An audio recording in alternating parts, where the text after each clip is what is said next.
বিশেষ ভক্তবৃন্দ, আমরা কি তাহলে ভক্ত নই? দেখো প্রচুর প্রচুর ভক্ত সমাগম আছে। বিশেষ ভক্তবৃন্দ ছাড়া কেউ ভেতরে মোবাইল ফোন অ্যালাউ নয়। এক কথায় বলতে গেলে ঠাকুরের নামে, ধর্মের নামে ব্যবসা।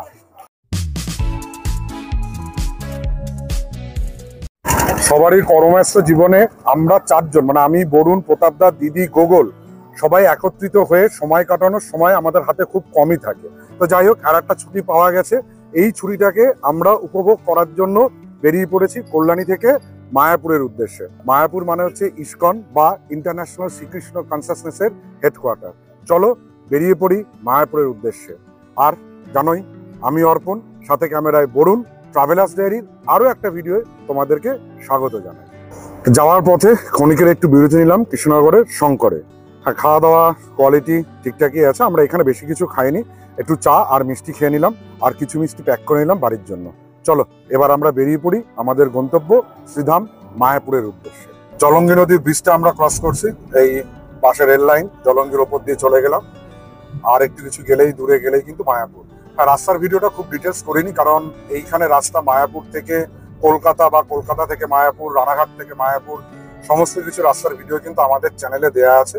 সেই সমস্ত ভিডিওর লিঙ্ক আমি এখানে দিয়ে দেবো তোমাদের জন্য, বা ডেসক্রিপশন বক্সে দেওয়া থাকবে, তোমরা সেখান থেকে দেখে নিতে পারবে।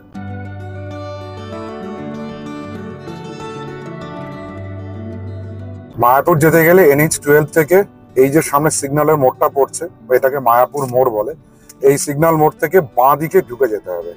আমরাও নিয়ে নিলাম মায়াপুরের রাস্তা, ঢুকে গেলাম বাঁ দিকে। এবার এই রাস্তাটাই সোজা কিন্তু চলে যাবে বাউনপুকুর হয়ে মায়াপুরের উদ্দেশ্যে। আর এখানে তোমরা কিভাবে আসবে সেই কথা যদি বলা হয়, তোমরা এখানে সড়ক পথে আসতে পারো বা রেল যোগে আসতে পারো। প্রথমে বলে দিই সড়ক পথে আসার কথা। সড়ক পথে কলকাতা থেকে মায়াপুরের দূরত্ব হচ্ছে 130 কিলোমিটার। সেক্ষেত্রে তোমাদের কিন্তু NH-12 ধরে চলে আসতে হবে মায়াপুর মোড় পর্যন্ত। মায়াপুর মোড় থেকে বাঁদিকে ঘুরে বামনপুকুর হয়ে এসে পৌঁছতে হবে মায়াপুরে। আর যদি তোমরা ট্রেনে আসো, তাহলে তোমাদের শিয়ালদা থেকে কৃষ্ণনগর লোকাল ধরতে হবে, অথবা লালগোলাগামী, লালগোলা প্যাসেঞ্জার, ভাগীরথী বা হাজারদুয়ারি যে এক্সপ্রেস ট্রেনগুলো আছে, সেই সমস্ত ট্রেন ধরে এসে নামতে হবে কৃষ্ণনগর। কৃষ্ণনগর স্টেশন মানে সদরের থেকে হুলোরঘাটের বাসগুলো পাবে, সেই বাস ধরে চলে আসতে হবে তোমাদের এই মায়াপুরে। গঙ্গা নদী আর জলঙ্গি নদীর বদ্বীপে তৈরি হয়েছে কিন্তু এই মায়ানগরী বা মায়াপুর। মায়াপুর সম্পর্কে যদি ছোট করে বলতে হয়, মায়াপুর সম্বন্ধে আমরা সবাই জানি, এটা হচ্ছে ইন্টারন্যাশনাল শ্রীকৃষ্ণ কনসাসনেস বা ইসকনের হেডকোয়ার্টার হচ্ছে মায়াপুর। এখান থেকে প্রভু শিলপাদ আর কি, তার যে মহান যে ব্রত যেটা ছিল, যে হরিনাম সংকীর্তন, যেটা প্রভু চৈতন্যদেব নবদ্বীপ মায়াপুর এই চত্বরে ছড়িয়েছিলেন, সেই নামটাকে সারা বিশ্বে কিন্তু ছড়িয়ে দিয়েছিলেন প্রভু শিলপাদ। আর তার সেই কর্মকাণ্ডের হেড অফিসই হচ্ছে ইসকন। আর আমরা সেই ইসকনের মন্দিরটাই দেখবো আজকে সারাদিন ধরে, আর দেখাবো তোমাদেরকে। সামনেই দেখো, চোখে পড়ে গেছে কিন্তু মায়াপুরে নবনির্মিত বিশ্বের সব থেকে বড় চন্দ্রোদয় মন্দির। হ্যাঁ, এটা মায়াপুর চন্দ্রোদয় মন্দির। প্রচুর ভক্ত সমাগম হয়েছে কিন্তু মায়াপুরে। আর আমরা দেখো এই সামনে তোমরা দেখতে পাচ্ছ, বাদিকে লেখা আছে ইসকন কার পার্কিং। আমরা সেই দিকে আমাদের গাড়িটা নিয়ে যাচ্ছি। আমরা ইসকনের যে নিজস্ব কার পার্কিং, সেই কার পার্কিং এ গাড়িটাকে পার্ক করব। এটা হচ্ছে ইসকনের কার পার্কিং এ ঢোকার রাস্তা।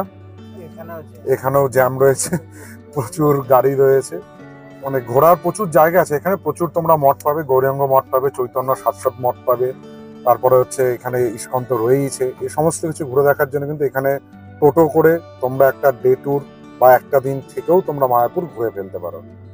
দেখো প্রথমেই কিন্তু এখানে পার্কিং এর যে নিয়ম হচ্ছে, এই গেটের সামনেই তোমাদেরকে এই এখানকার যারা কর্তৃপক্ষ আছে তারা পার্কিং এর ফিজটা নিয়ে নেবে। এটা হচ্ছে 150 টাকা ফিজ। হ্যাঁ, এরকম একটা স্লিপ তোমাদেরকে দেবে 150 টাকার বিনিময়ে। এই স্লিপটা কিন্তু আবার যখন তোমরা গাড়ি নিয়ে এখান দিয়ে পাস করবে, তখন আবার এনাদেরকে দেখাতে হবে, দেখিয়ে তখন তোমাদেরকে গাড়ি বার করতে তারা দেবে। বেরোনোর গেটের ঠিক আগে, মানে আমি যদি এক্সাক্ট বলি, মায়াপুর ট্যুরিজম সেন্টার, সেই মায়াপুর ট্যুরিজম সেন্টারের সামনে যে পার্কিং আছে, সেই পার্কিং এ গাড়িটাকে পার্ক করেছি। পার্ক করে এইবার আমরা এগিয়ে চলেছি মন্দিরের উদ্দেশ্যে। তো যাওয়ার আগে একবার প্রেমও ভরে সবারই জন্য হরে কৃষ্ণ, হরে কৃষ্ণ, রাধে রাধে। চলো আমরা মন্দিরের দিকে এগিয়ে যাই। মায়াপুরের মূল মন্দিরের ভেতর আমরা ঢুকে গেছি, শঙ্খ ভবন আর পদ্ম ভবন মন্দিরে। দেখো প্রচুর প্রচুর ভক্ত সমাগম আছে। আর প্রভু শিলপাদ এই ইস্কনের প্রতিষ্ঠা করেছিলেন।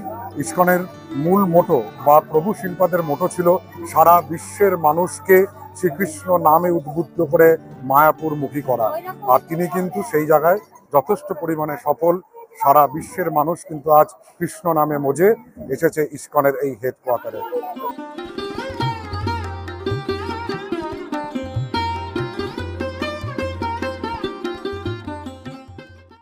তোমরা যারা বাসে করে মানে কলকাতা থেকে বাসে করে, সেটা স্প্ল্যানেড হোক বা ধর্মতলা হোক, যেখান থেকে তোমরা আসতে চাইছো কিনা, দেখো এই যে বাসগুলো সোজা কিন্তু ছেড়ে চলে আসছে পশ্চিমবঙ্গ সরকারের। এই বাস সোজা মন্দিরের যে পার্কিং সেই পর্যন্তই চলে আসে, এখানেই নামায়। তার মানে বাসে করে আসলে তোমাদের কিন্তু খুব বেশি হাঁটতে হবে না। আমরা যে জায়গাটায় বসে আছি এটা হচ্ছে কিন্তু ইডেন গার্ডেন বা ঈশ্বর উদ্যান। ইস্কনের মন্দিরের ভেতরে কিন্তু এই পার্কটা আছে। এই পার্কটা বেশ সাজানো গোছানো, ওয়েল মেইনটেইন। এখানে এসে কিন্তু তোমরা বেশ কিছুটা সময় কাটিয়ে নিতে পারো।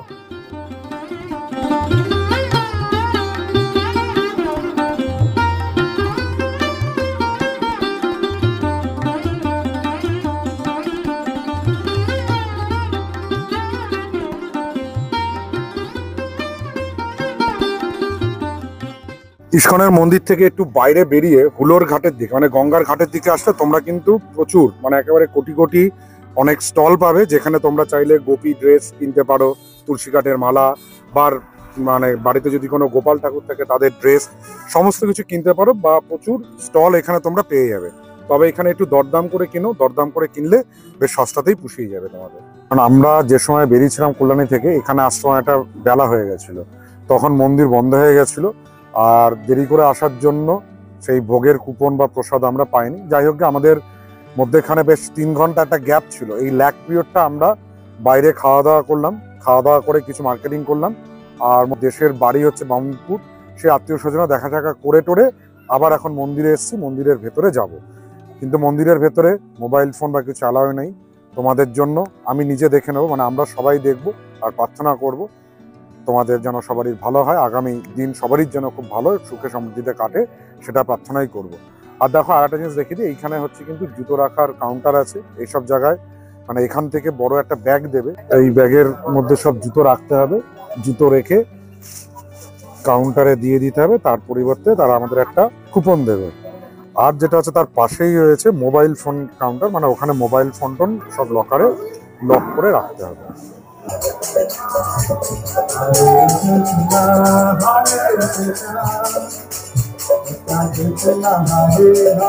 ইস্কন মায়াপুরের ভিতরে সন্ধ্যাবেলার এক অভূতপূর্ব দৃশ্য। এখানে আমি আমার হেরে ঘোড়ায় কিছু আর বলছি না, তোমরা যা সেটাকে দেখো আর কৃষ্ণ প্রেমের নামে নিজেরা একবার লীন হয়ে যাও বা মজে যাও।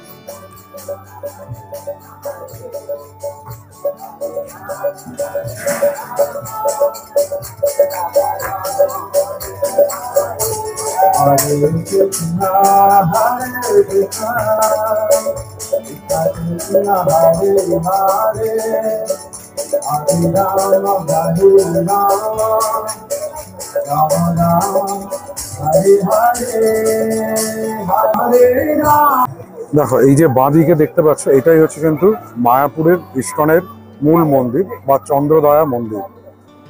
মন্দিরের ভিতরে প্রভু শিলপাদের মূর্তি রয়েছে, সেরকম রয়েছে রাধাকৃষ্ণের মূর্তি অষ্টযোগী সহ, আর রয়েছে নৃসিংহদেবের মূর্তি, আর রয়েছে তার ভেতরে আমাদের চৈতন্য মহাপ্রভুর মূর্তি। মনটা একটু ভারাক্রান্ত আছে। প্রথম কথা, তোমাদেরকে আমি দেখাতে পারিনি, আমি দেখে এসেছি তোমাদের হয়ে, সেটা বড় ব্যাপার নয়। বড় প্রশ্ন হচ্ছে, দেখো একটা বোর্ড আছে, আমি বোর্ডটা এখানে দিয়ে দিচ্ছি, সেখানে স্পষ্টভাবে লেখা রয়েছে মোবাইল ফোন বা আদার্স কোন ইলেকট্রিক্যাল গ্যাজেট মন্দিরের ভেতরে অ্যালাউ নয়। আরো বেশি খারাপ লাগলো কোথায় জানো? এইখানে এসে খারাপ লাগলো, যেটা হচ্ছে প্রেমের স্থান, যেটা প্রভু শিলপাদের লক্ষ্য ছিল যে শ্রীকৃষ্ণ নামে বা এই কথামৃতে সবাইকে মাতিয়ে তুলবে, সারা বিশ্ববাসীকে একসঙ্গে মায়াপুর মুখী করে তুলবে। সবই ঠিক হলো, সবকিছুই আছে। তা সত্ত্বেও কি জানো, ওই যে বললাম, যারা গরিব সাধারণ মানুষ তাদেরকে যেরকম কাছে খেসতে দেওয়া হয় না, মায়াপুরের ক্ষেত্রেও কিন্তু তাই। আমি যখন ভেতরে ঢুকলাম, এখানে দেখো দেখতে পাচ্ছি পেছনে সিকিউরিটি চেক রয়েছে। এখানে প্রত্যেকের পকেটে সার্চ করা হচ্ছে মোবাইল ফোন, লাইটার বা সামথিং কিছু আছে কি।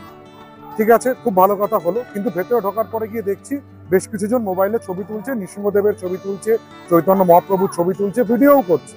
আমি সিকিউরিটিতে যখন জিজ্ঞাসা করলাম, তারা তখন বললো এনারা হচ্ছেন বিশেষ ভক্তবৃন্দ। ইয়েস, কোট আনকোট এই কথাটা, বিশেষ ভক্তবৃন্দ। আমরা কি তাহলে ভক্ত নই? আমরা কি তাহলে প্রভু শ্রীকৃষ্ণের ছবি তোলার আমাদের কোনো বাধা আছে? আর এই প্রভু দ্বারিকাধীশ, এই শ্রীকৃষ্ণ, যিনি কোনো ডিস্টিংগুইশ করেননি, তিনি যেখানে একজন মাখন চোরা হিসেবে গরিবের কুঠিরে খেয়েছেন, সুদামাকে বুকে টেনে নিয়েছেন, আর সেখানে তার মন্দিরের মূর্তি দর্শন করতে আসলে সিকিউরিটি কাছ থেকে আমাদের শুনতে হচ্ছে বিশেষ ভক্তবৃন্দ ছাড়া কেউ ভেতরে মোবাইল ফোন অ্যালাউ নয়। তার মানে কি, যাদের প্রভাব আছে, প্রভাব প্রতিশালী, যাদের অর্থ আছে, যারা নাকি মারু বেশি রয়েছে, তাদের ক্ষেত্রে সবকিছু অ্যালাউ, আমার আপনার মতন সাধারণ মানুষদের অ্যালাউ নয়। এটা সত্যি খুব ভারাক্রান্ত করার বিষয়, এটা আমার খুব দুঃখ লাগলো। এটা মায়াপুরে এই ডিস্টিংগুইশটা না করলেই আমার মনে হয় পারত। নিয়ম থাকুক সবারই জন্য এক, কেউ নেবে না মোবাইল ফোন, সবাই সেখানে থাকুক, আমিও নেব না, কোনো আপত্তি নেই। কিন্তু দেখতে পাচ্ছি কিছুজন মোবাইল ফোন সেখানে নিচ্ছে, ছবি তুলছে, ঠাকুরকে তারা ভিডিওগ্রাফি করছে, তাদের 8 ইঞ্চি স্ক্রিনে বন্দি করছে, আর আমরা পাচ্ছি না। কেন পাচ্ছি না? আমরা বিশেষ ভক্তবৃন্দ নই।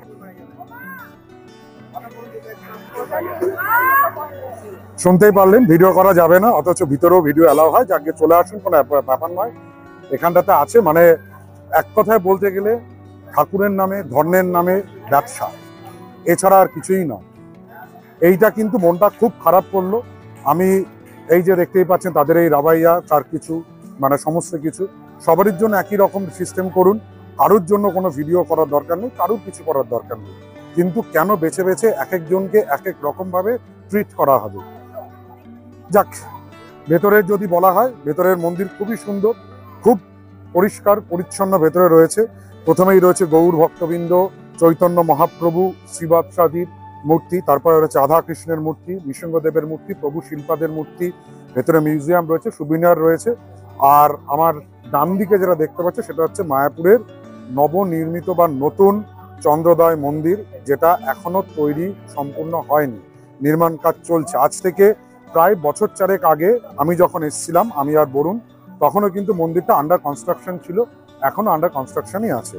এটা উদ্বোধন হয়নি, এটা উদ্বোধন হলে বেশ ভালোই হবে। এটা দ্য বিগেস্ট বৈদিক মন্দির ইন এশিয়া, মোস্ট প্রবাবলি ওয়ার্ল্ডও হতে পারে। যাই হোক, আজকের ভিডিও এই পর্যন্তই। তবে হ্যাঁ, আমি কোনো বিতর্ক বা কন্ট্রোভার্সি সৃষ্টি করতে চাইছি না।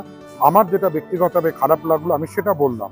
কারণ ভগবানের দরজায় এসে, ভগবানকে দেখতে এসে যদি ডিস্টিংগুইশড হয়, সেখানে যদি বলা হয় বিশেষ ভক্ত, সাধারণ ভক্ত, তাহলে শ্রীকৃষ্ণ চৈতন্যদেব প্রভু শিল্পাত্র সাধারণ মানুষকেই তুলেছিল কৃষ্ণ নামের জন্য, তাহলে এখানে এসে বিশেষ ভক্ত, সাধারণ ভক্ত, এই তকমাটা কেন থাকবে?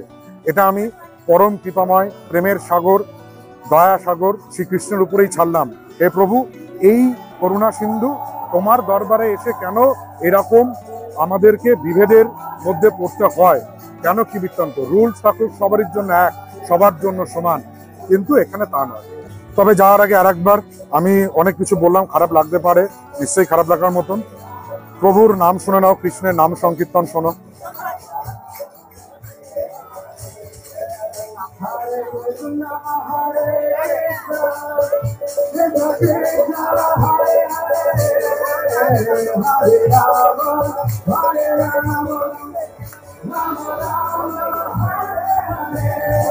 হরিনাম সংকীর্তন দিয়েই শেষ করছি আজকের ভিডিওটা যদি ভালো লাগে তাহলে আমাদের চ্যানেল ট্রাভেলার্স ডায়েরিকে সাবস্ক্রাইব করো, পাশে থাকা বেল আইকনটিকে প্রেস করো, সবার আগে নোটিফিকেশন পাওয়ার জন্য লাইক করো, শেয়ার করো, কমেন্ট করো। হরে কৃষ্ণ।